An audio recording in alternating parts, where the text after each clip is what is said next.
Minneapolis outside of the United States Federal Courthouse. This is the second day of trial for Ms. Kim Handy Jones versus the City of St. Paul. This is the civil trial for the case of the killing of Cordale Handy by the St. Paul Police Department. Cordale Handy was killed on March 15, 2017 by two St. Paul police officers.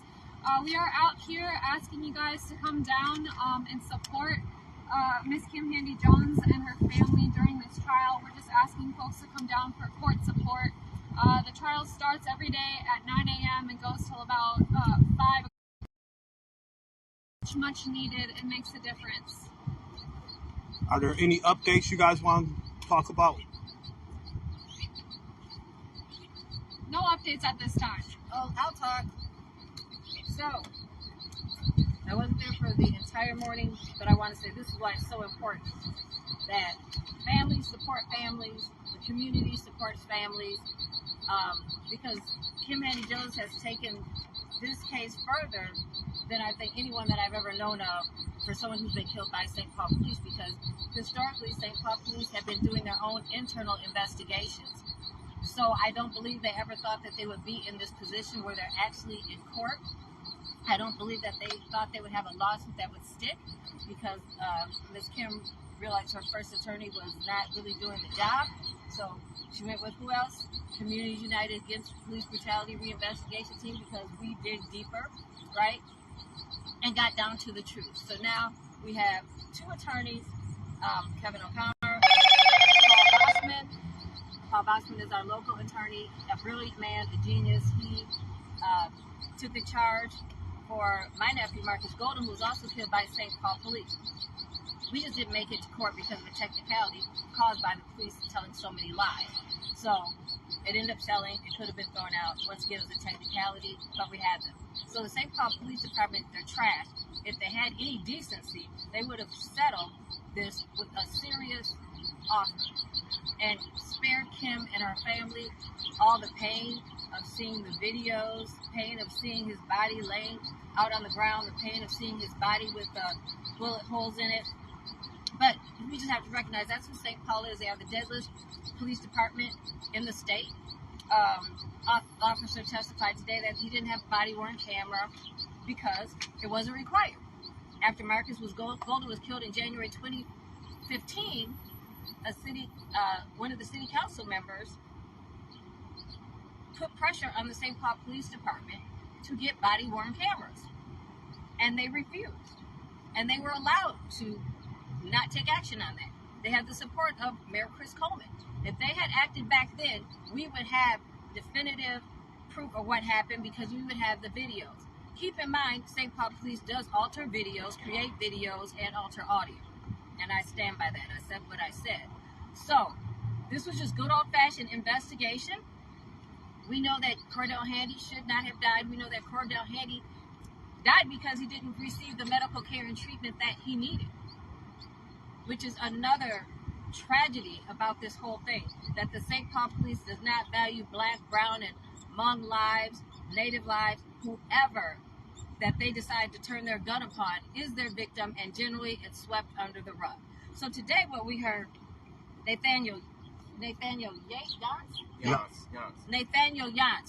I'm going to put him up for a Daytime Emmy Award. When he talked about his education, everything, he was quite joking. You know, it's my education, what I did, why I wanted to be a police officer. Then when it came to like the actual shooting, here come the theatrics. I didn't want to have to shoot. You know, he didn't have to shoot him at all. We see white men taken into custody after even shooting and killing officers. Cordale Handy was having a mental health crisis. That's what it was. His gun was not functioning. He had no bullets in it. He testified, Nathaniel Yance testified today that, you know, he doesn't trust someone saying that the gun, it is unloaded. Okay, I get that. But the location of the gun is not something that's up for debate. Location of guns in the middle of the street. How is Cordale on the curb?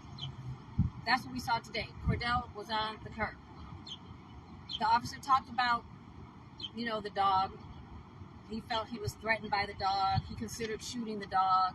But then he said, I just chose to, shoot Cordale because I'd rather have a dog biting my leg because Cordale was like the greater threat.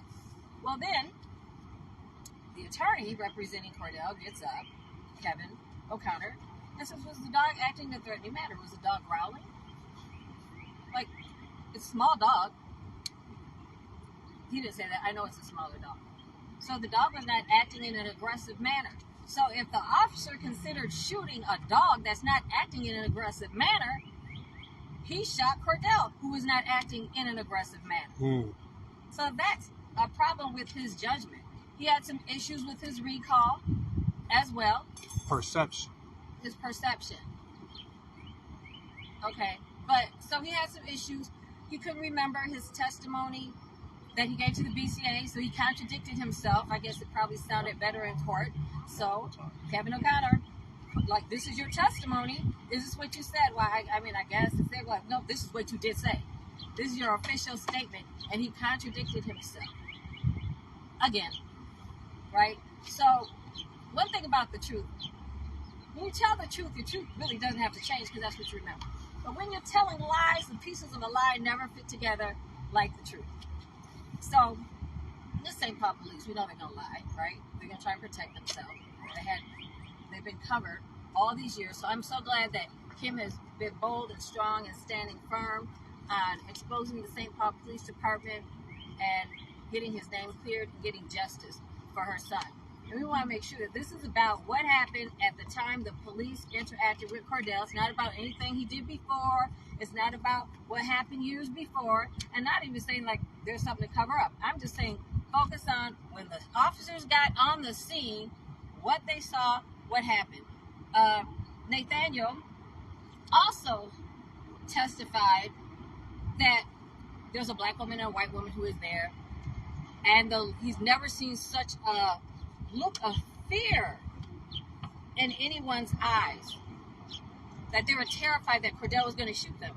Well, here comes attorney Kevin O'Connor. Well, right here in your statement, you're saying that when they saw you, when they saw the police arrive, they had big eyes and the look of fear on their face. That makes more sense. They knew the gun was unloaded. They could trust what they knew. So the St. Paul police are deadly. These women knew it. They were terrified when they arrived on the scene because we see people getting killed who are having a mental health crisis time and time again.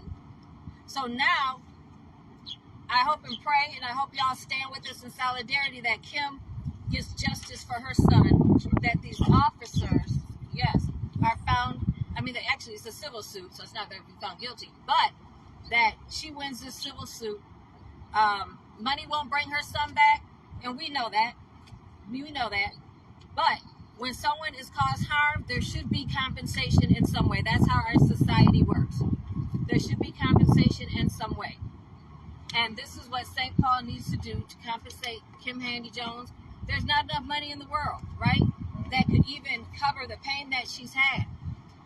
But that settlement should be enough where she could have some peace while at night, knowing her son is in the grave and these officers are still free, not charged with a criminal crime.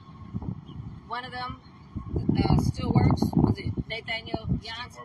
He still works for St. Paul Police Department. St. Paul Police Department is a safe haven for killer cops.